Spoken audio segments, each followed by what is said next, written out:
Bro, you already see in his face, this guy's already giving up. Tons of concrete are poured. But how the fuck are they gonna get him out of there if they put cement on top? Suddenly, the concrete sinks. Oh, The coffin fuck. has- Bro, this guy looks like Charlie Kirk, doesn't he? 100%, bro. This is 100% Charlie Kirk, bro. I cannot believe my eyes. Yeah, this guy also looks like... Bro, does everyone look like Charlie Kirk on Nick Crowley's channel, bro? Let's click on it. The darkest... Bro, for a second I thought it says the darkest mom. I'm like, shit, bro, what the fuck? Oddly racial suddenly.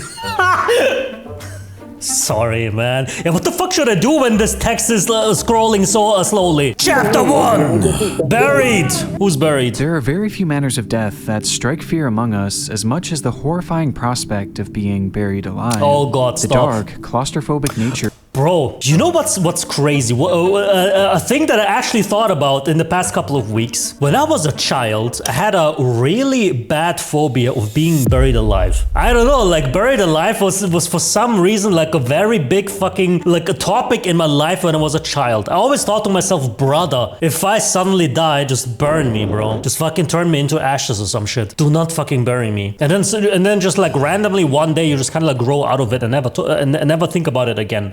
It's kind of crazy if you think about it. There's like some things, some fears that you had as a child where they're like very vivid and like they seem like very important, right? Like, fuck, bro, I don't want to be buried. And then suddenly, I don't know, bro, you fucking forget about it. Once you realize that life has much worse things planned for you.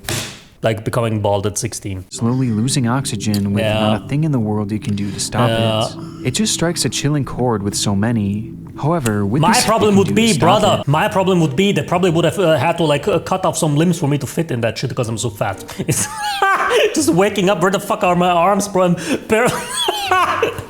oh, sorry, man. Fuck, brother. How many trees do they have to cut down to make a...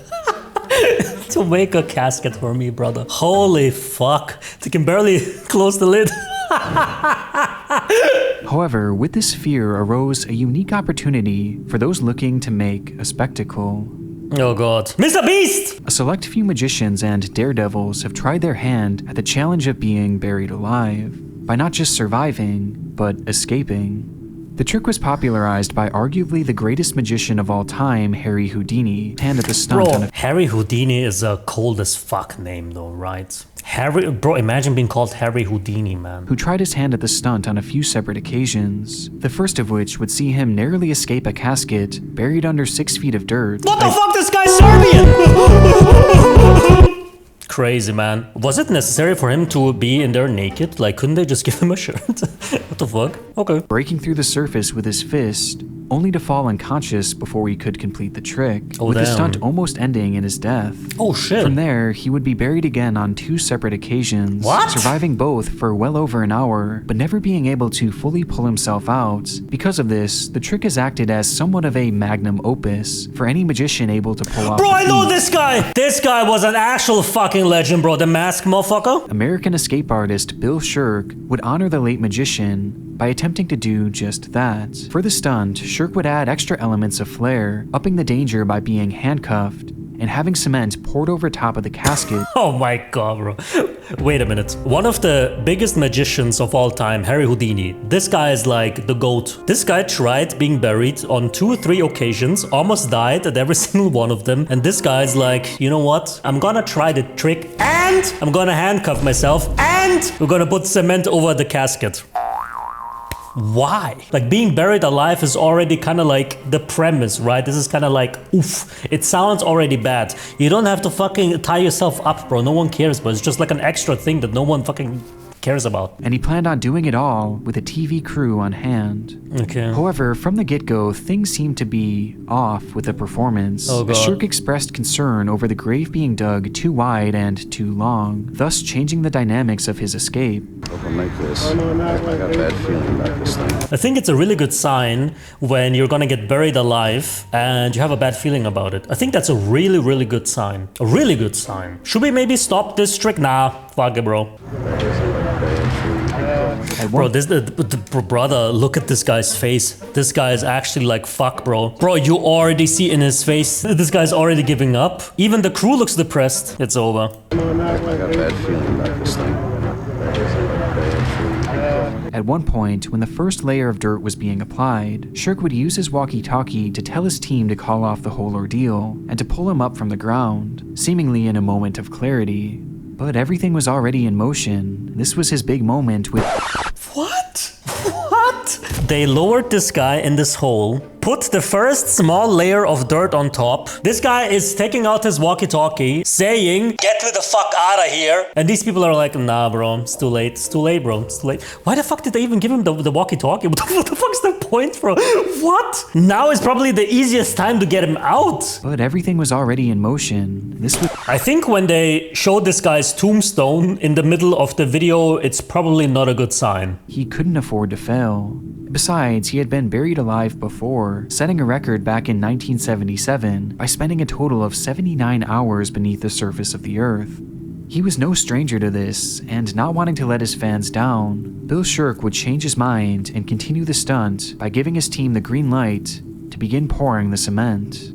And as that concrete began to settle and harden over top of the casket, things take a very grim turn. But how the fuck are they gonna get him out of there? If they put cement on top, how the fuck are you gonna, do you get a fucking pickaxe like in Minecraft? Wait a minute, what was the plan? Tons of concrete are poured. Suddenly, the concrete sinks. Oh, the coffin has fuck. been crushed. Almost immediately, the level of liquid concrete dips dramatically, and large bubbles appear on the surface accompanied by a massive splashing noise. Signs that point to only Holy one real possibility: fuck. suffocating Sherk. The rescue effort was underway almost instantly, but still, it felt like it was all moving in slow motion. This guy's really taking his time, isn't he? What the fuck? Look at that, bro. This guy, what? Do you see this guy? Wait, what? This is the rescue effort? Okay, let me see. Fuck. Crucial moments pass. Sherk cannot be found. Oh shit.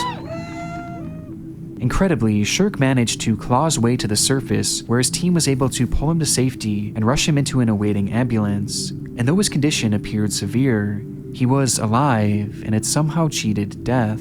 Thank God he spared my life on this one, and it'll be a while before I'll do one of these. I'll tell you that. Despite claiming to be done with his stunt for a while, Sherk would be back to attempting his death-defying stunt. Oh my god, bro.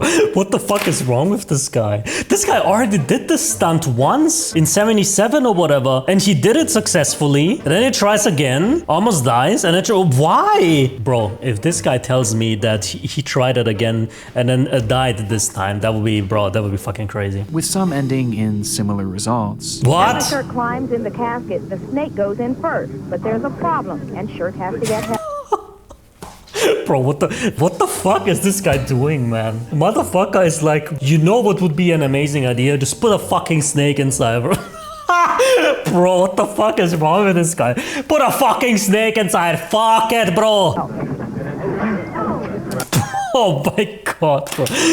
What the fuck is wrong with this? What the fuck did they expect? Put a fucking 20-foot boa constrictor and they're like, what could possibly go wrong? Oh shit, he's getting choked. Fuck. How the hell should I know that a snake that is known for choking would choke this guy out?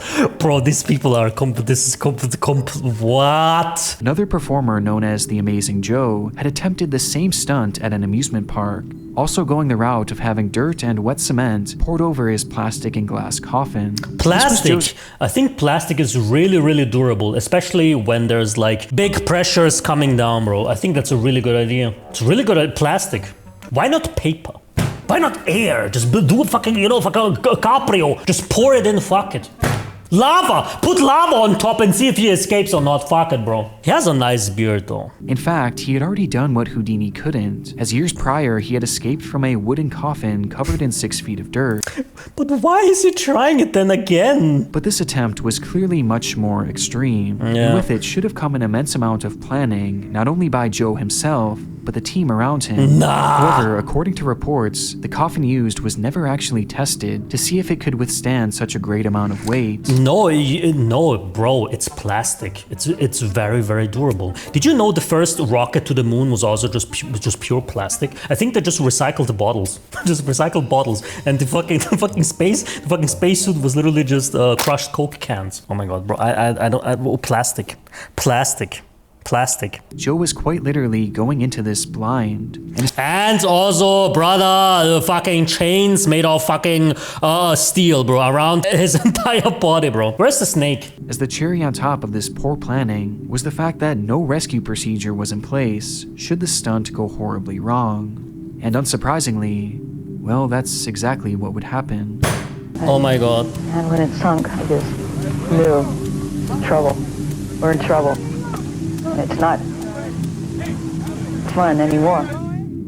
Much like the footage from Bill. It's not fun anymore. It was. What the fuck does that mean? It's not fun anymore. It was kind of fun putting him in the coffin and then lowering, but now it's, bro, the fun is, bro, the fun is kind of going away for some reason. The fuck? The level of cement and dirt suddenly dips, only this time in a much more dramatic fashion, with the cave-in being so brutal that I'm not sure I'll even be allowed to show it on YouTube. Oh my god. According to many onlookers there, the coffin being destroyed by that immense weight caused a massive crashing noise, followed by immense panic from those trying to rescue Joe. But without a proper plan, the situation quickly grew helpless.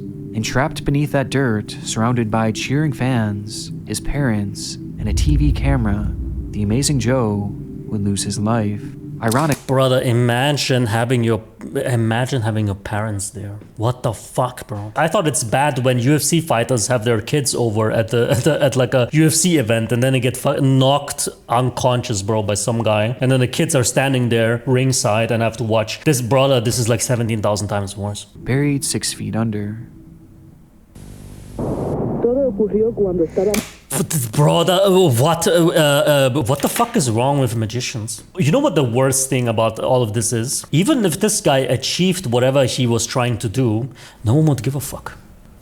No one would give a fuck. Because this guy achieved his last stunt where he was buried alive. I've never heard of this guy before. No one cares.